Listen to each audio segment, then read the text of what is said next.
I must say that it perhaps starts from there, which is why when we go out to do our outreach as well as gender sensitization workshops, we start there to say in communities, we need to make sure that in communities, in schools, in churches, we preach the same gospel to say that mothers, fathers should actually change the way they bring up their sons and daughters.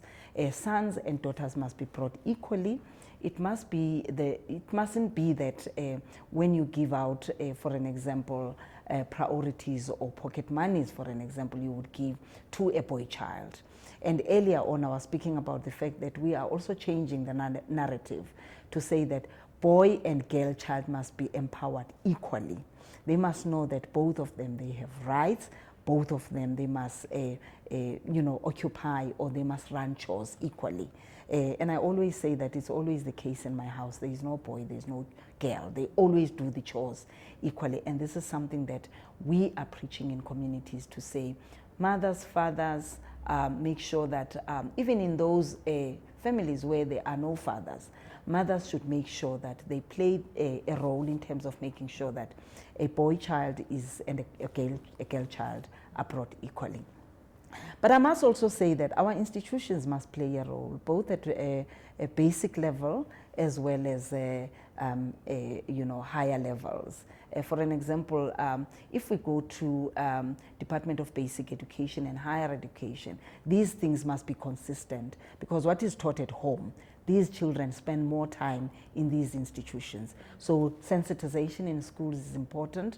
Sensitization in universities, for an example, is equally important. And we have just done the universities, by the way, in terms of investigations and in terms of what is happening in universities. And we have released reports to say that even in universities, women and girls must be